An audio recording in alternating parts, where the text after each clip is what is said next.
एक छोटे से गांव में दया और बबीता नाम की दो गरीब किसान बहनें रहा करती थी।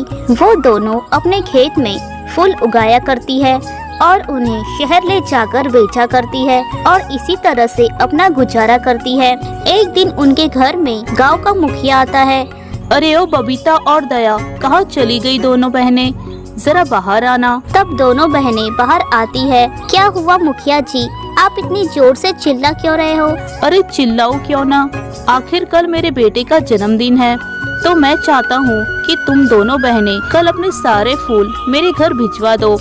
आखिर मेरे बेटे का जन्मदिन है तो सारी सजावट मुझे फूलों की ही करनी है, तो जरा टाइम पर आ जाना। ठीक है मुखिया जी, हम सारे फूल आपके यहाँ भेज देंगे, पर मुखिया जी मुझे उन फूलों के थोड़े एडवांस पैसे चाहिए थे। तब वो मुखिया बहुत भड़क जाता है। क्या कहा तुमने?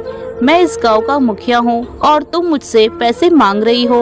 भूलो मत, तुम दोनों बहनें मेरी बदौलत जिंदा हो। तब वो मुखिया वहाँ से चला जाता है। तब दया कहती है, दीदी ये मुखिया हम पर इतना ताव क्यों मारता है और आप भी उसे कोई जवाब क्यों नहीं देती हो? नहीं दया, हम उसे कोई जवाब नहीं दे सकते हैं, आखिर उन्होंने हमारी बहुत मदद की है।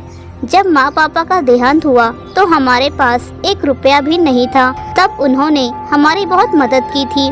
फिर दूसरे दिन वो दोनों शहर जाकर वापस से फूल बेचा करते हैं। तब वहाँ पर कोकिला बहन आती है। अरे दया और बबीता, कहो कैसा चल रहा है तुम्हारा फूलों का व्यापार? देखो मैंने तुम्हारे लिए लिली के फूल के बीज लेकर आई हूँ। अरे मौसी, ये फूल के बीज छोड़ो और मुझे कोई सब्जी के बीज दो। अरे हाँ क्यों नहीं, ये देखो बैगन के बीज, टमाटर के बीज और ये प्याज के बीज है। हाँ मौसी, ये मुझे प्याज के बीज देना। हाँ ये लो। दया, तुम ये सारे फूलों के पेड़ हटा दो और ये प्याज के बीज बिखेर दो। नहीं दीदी, हम ये फूलों के पेड़ नहीं काटेंगे, हम अलग जगह में ये प्याज बोएंगे और हम फूल और प्याज दोनों का व्यापार करेंगे। हाँ दया, तुम सही कह रही हो। तब दया वो प्याज के बीज बोती है और उसकी अच्छी तरह से देखरेख करती है।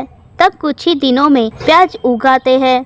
तब वो दोनों बहनें उस प्याज को भी शहर ले जाकर बेचा करते हैं और फिर उनके वो प्याज जल्दी जल्दी बिकने लगते हैं और फिर इसी तरह से उनका प्याज का बिजनेस भी चल पड़ता है।